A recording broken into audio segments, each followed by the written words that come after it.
Olá, olá, tudo bem com vocês? Eu espero que sim. Eu sou o Éder aqui da Menino Dog Training e hoje a gente vai fazer mais um quadro de perguntas do dia. Então, sem mais delongas, sem firula, vamos responder mais uma dúvida aqui, mais uma questão que veio no canal do YouTube dessa vez. Então, vamos lá. Vou ler aqui, a pergunta do Jefferson Pessoa, que ele está respondendo a um vídeo meu que chama Controle e Liberdade com o e-collar no treinamento de cães. Então, Jefferson, muito obrigado pela pergunta, tá certo? Obrigado por nos acompanhar e vamos lá para a tua questão aqui. Vamos lá o que ele diz. 3 anos treinando meu labrador e até hoje o passeio é sem alinhamento e foco. Ele se perde. E-collar já não tem sido suficiente. O que eu faço? Então, vamos lá. Então é o seguinte, eu vou interpretar aqui, tá? Meio que o teu comentário como sem alinhamento e sem foco. De repente, o ambiente deve estar tomando aí mais do que necessário, né? O foco deveria estar em você e não está. E o alinhamento também vou sugerir que esse cachorro não está andando na posição. Eu preciso de um pouco mais de detalhes, tá? De repente você grave um vídeo e me dê um pouco mais de detalhes, mas eu quero deixar claro aqui uma coisa que me deixou com a pulguinha atrás da orelha aqui, com relação ao colar eletrônico. O colar eletrônico já não tem sido suficiente. Deixa eu voltar a tela aqui.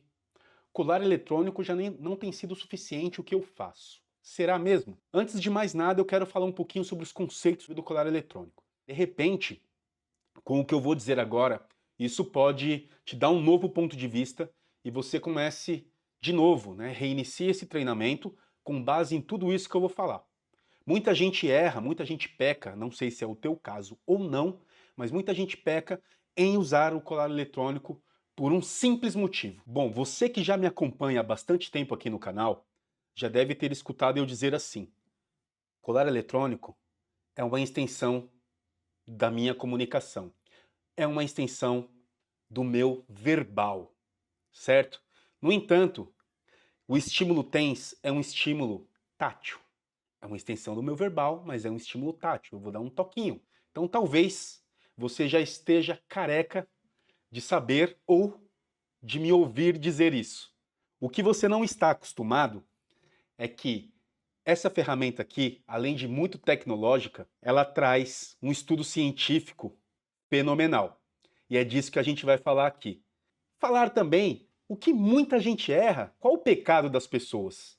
Elas erram em não assimilar que isso aqui é uma comunicação. E como que isso aqui funciona? Se é uma extensão do meu comando verbal, eu preciso sempre falar num tom baixo. Preciso sempre falar numa boa, tranquilo. Eu não saio gritando com as pessoas e não fico gritando 24 horas com as pessoas. E é basicamente quando a pessoa pega isso daqui e coloca no nível alto e fica usando só a parte aversiva, é aí onde mora o perigo. É aí onde está o pecado. É onde você pode assustar o teu cachorro, confundir o seu cachorro. E é tudo que a gente não quer. É tudo que a gente não precisa. Mas antes de tudo isso, eu vou explicar a parte científica de o que tem atrás, né, desse treinamento, não apenas com o colar eletrônico, mas com todas as ferramentas que a gente costuma indicar para vocês. Para falar um pouquinho dessas atividades científicas, a gente vai precisar voltar um pouquinho. Então a gente vai voltar em pelo menos aí em 1904. Nessa temporada aí tinha um carinha chamado Ivan Pavlov. O Ivan ele estava fazendo um estudo sobre a digestão dos cães. Então o que ele estava observando? Observando a digestão, fazendo alguns estudos científicos. Então o que ele fez? Ele colocou um caninho, né, na boca de um cachorro para coletar a saliva. Só que o que ele começou a perceber? Né, durante as rotinas ali do laboratório e em meio a todo esse estudo, ele percebeu que toda vez que ele manipulava a comida do dia desse cachorro, o cachorro salivava. Então vinha mais saliva, ele queria saber o porquê que vinha tanta saliva quando ele mexia naquilo ali. Então ele começou a observar. Só que ele enfrentou um grande problema que na época para ele foi um problema e para você de repente não é. Que é o quê? As rotinas. Então o que esse cachorro fazia? Esse cachorro assimilou a rotina, assimilou as repetições e antes mesmo que Ivan pudesse mexer na comida, ele já previa isso. Ele antecipava e já começava a salivar. O Ivan detectou isso. Que o Ivan chamou isso aí? Reflexo de salivação. É a primeira observação. Só que isso começou a atrapalhar, porque ele começava a salivar fora de hora ali, né? O Ivan chegava próximo ali da comida, então ele já começava a salivar. O que o Ivan fez? Eu vou fazer uma nova pesquisa aqui, um novo estudo em cima desse. Eu vou colocar um tapume, vou colocar uma plataforma aqui na frente desse cachorro, para ele não ficar mais reparando o que eu vou fazer. Só que o cachorro começou a ouvir e assimilar os sons. Então, mediante a esse estímulo, o cachorro também conseguia prever, conseguia antecipar. E aí começava a babar de novo, a salivar de novo. Né? E o Ivan estava coletando isso. Então, o Ivan percebeu, opa, peraí, no começo era só quando eu manipulava a comida. Agora, ele está associando esse estímulo, um estímulo neutro, que é um barulho qualquer, com a antecipação da comida. Então ele já sabe. Olha só que legal. Deixa eu ver se eu consigo fazer mais coisas. Então o Ivan foi lá, manteve o tapume e ele colocou um metrônomo. Metrônomo, para quem não conhece, é aquele instrumento que é utilizado por músicos, que ele faz a medição do tempo. Então você regula ele lá, então ele vai medindo o tempo da música, o compasso. Serve para o músico se orientar.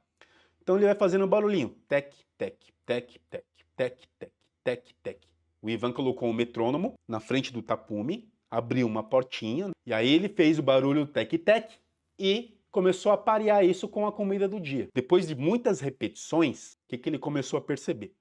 Ele começou a perceber que toda vez que o cachorro escutava o barulho do metrônomo, o cachorro começava a salivar porque já sabia que ia vir comida. Olha só que interessante. Então ele percebeu que ele pode pegar um estímulo neutro, seja um barulho, seja uma lâmpada, seja qualquer coisa que sirva como um estímulo, e ele pode associar esse estímulo. Ele deu um nome para isso de condicionamento clássico. Então eu condiciono qualquer estímulo, faço o pareamento e faço com que o cachorro tenha um determinado comportamento, que naquele caso, em específico, naquele estudo, era a quantidade de saliva. Aí ele pegou e colocou outros estímulos. Então ele colocou lâmpada, colocou caixinha de música, colocou um sininho. Mediante a todos esses estímulos, ele passou a ter um significado. Cada estímulo desse agora tem um significado. E o cachorro tem um comportamento desejado X. E esse condicionamento chama-se condicionamento clássico. Por que eu estou dizendo tudo isso, Éder? O que tem a ver? Assim como o experimento de Ivan Pavlov, o colar eletrônico, ele possui 3 estímulos também. A princípio, esses 3 estímulos são estímulos neutros.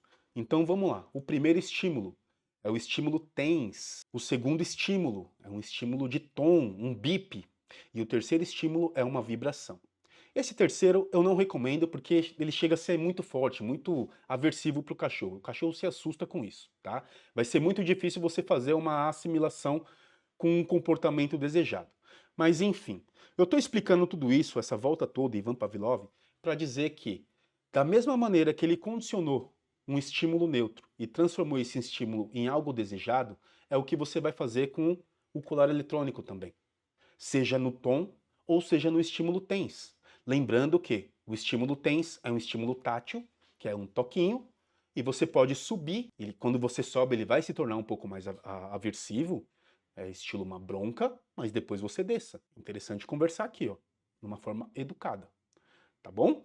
Então é assim que a gente vai conversar com o nosso cachorro. Então isso aqui não é para ser usado somente como um aversivo. O aversivo é apenas uma parte da minha comunicação. No entanto, de novo, eu não converso o tempo inteiro gritando e nem brigando com as pessoas. Eu preciso que isso aqui seja uma comunicação para o meu cachorro também. Então, por isso que eu estou dando aqui essa filosofada, né, com vocês. O que acontece?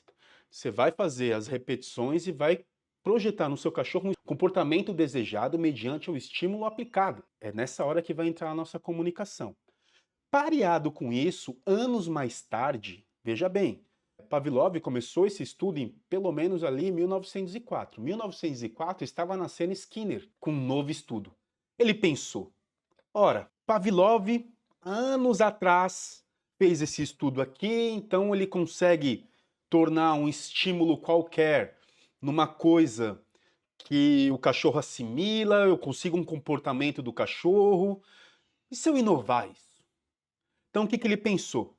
Agora eu vou fazer um estudo também, mas eu quero que esse cachorro faça uma tarefa. Eu preciso que ele faça uma tarefa. Na verdade, ele não começou nem com cachorro, ele começou com ratos, esse estudo dele. Então o que ele fez? Ele fez a caixa de Skinner. E o que seria essa caixa? Ele projetou uma caixa que tinha uma alavanca. Então qual que era o intuito dele? Fazer com que esse rato fizesse uma operação para ganhar a recompensa, que a recompensa é a comida. Então, toda vez que o ratinho fosse lá e abaixasse essa engrenagem, né, essa alavanca, ele ganhava uma comida. Então ele foi condicionando isso. E aí esse novo estudo de Skinner, ele tem o nome de condicionamento operante. Skinner faz agora o condicionamento operante, que é o cachorro, o rato ou qualquer bicho vai fazer algo, não apenas no comportamento agora. Agora ele vai fazer uma tarefa. Então, agora eu vou fazer uma tarefa, mediante essa tarefa eu recebo a comida. Então é basicamente isso. Toda vez que o ratinho abaixava a alavanca, ele ia lá e ganhava comida. O Skinner, ele é o cara responsável por os seguintes termos, que eu não vou entrar no mérito, mas eu vou falar para você. Reforço positivo, reforço negativo, punição positiva e punição negativa.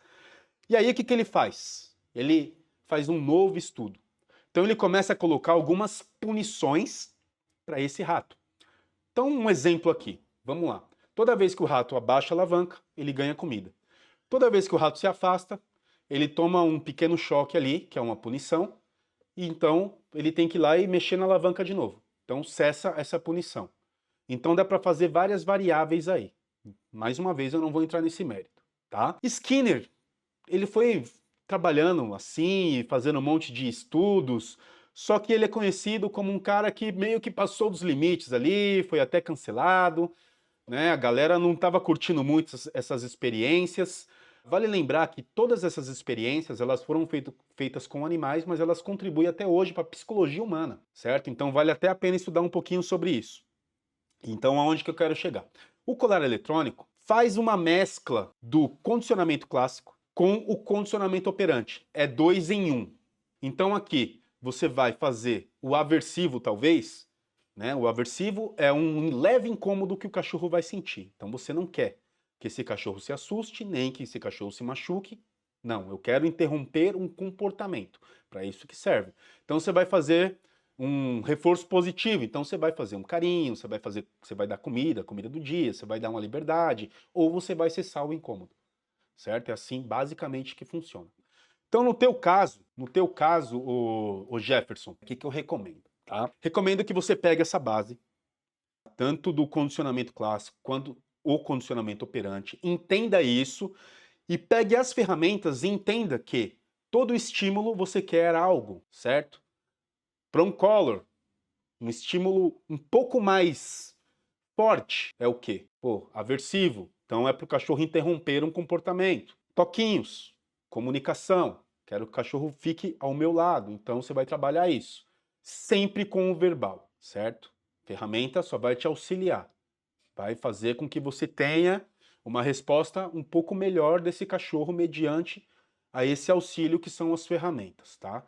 Você pode trabalhar num combo, que é colar eletrônico, prong collar e sempre o seu verbal, cara. O seu verbal tem que sobressair, certo? Então, por que eu falei tudo isso? Para que vocês entendam que o colar eletrônico, a prong collar, a guia unificada, todas essas ferramentas são auxiliadoras e são ferramentas de comunicação em primeiro lugar. Lembrando que um aversivo, ou seja, a minha bronca, a minha correção, ela faz parte da minha comunicação. No entanto, eu não trabalho apenas dando bronca. Isso é o mais importante. Minha comunicação é desde quando o cachorro saiu da caixa, começa a minha comunicação com ele. Tá? Então as ferramentas vão ser auxiliadoras. Não adianta pegar e usar as ferramentas somente para dar bronca naquele momento que o cachorro necessita. Isso aí é o pecado de muita gente. Por isso que aí começam as dúvidas. Será que tá dando certo? Será que não tá? Onde será que eu estou errando? É basicamente isso. A galera não está entendendo o conceito da ferramenta. Comunicação em primeiro lugar. Tá legal? Recomendação aqui. Procure um ambiente neutro. Comece a treinar a posição na caminhada com a e-collar e com a prong collar. Não faça isso num lugar onde tem muitos estímulos. Faça isso num ambiente neutro. Vá trazendo o seu cachorro de volta sempre com a comunicação clara, beleza? Depois disso, aí sim, você vai poder migrar para outros lugares, mas até ele ficar numa boa, andando na posição, com foco em você, então você vai manter esse cachorro no ambiente neutro. Treino de foco, são dois tipos. O primeiro treino de foco, contato visual. Qual que é o estímulo? Contato visual. Fez o contato visual, pagamento. Então o cachorro vai prestar atenção em você. Outro treino de foco, cachorro andando na posição, ele precisa ter você como uma referência, por isso que a gente pede a posição na caminhada, porque o cachorro vai enxergar você e ter você como uma referência, certo? Você não pode ser inferior, né, aos estímulos que está acontecendo ao redor. Você tem que ser superior a isso. Para isso, você precisa manter o seu cachorro levemente atrás, para que ele entenda que você é uma referência, certo? Então, nesse processo, não deixe o cachorro ficar escaneando, cheirando, parando toda hora. Então, primeiro você faz o treino da caminhada e depois sim você libera ele para fazer as outras coisas, conhecer o ambiente, cheirar, fazer xixi, fazer cocô, enfim. Essa é a minha dica. Qualquer coisa você filme aí, né, todo esse processo, mande para mim, eu vou avaliar e tentar, né, configurar aí um treino mais interessante para vocês. Mas eu queria trazer toda essa parte aqui para que vocês entendessem a filosofia de todas as ferramentas. Acima de tudo, o colar eletrônico, que é a minha comunicação principal, tá? Em meio às ferramentas, tá? Obviamente que isso aqui não pode ser maior que o meu verbal. É sempre o verbal, cara. Isso aqui pode falhar, isso aqui pode acabar a bateria. Não dependa disso. Isso aqui é um auxiliador, tá? Dentre elas é a principal das ferramentas. Mas isso aqui nunca pode ser maior do que você, do que o seu verbal. Seu cachorro tem que saber respeitar o seu verbal, tem que saber assimilar o que você está dizendo, seja no comando verbal ou gestual, beleza? Então, esse foi mais um vídeo de pergunta do dia. Fico por aqui, até a próxima.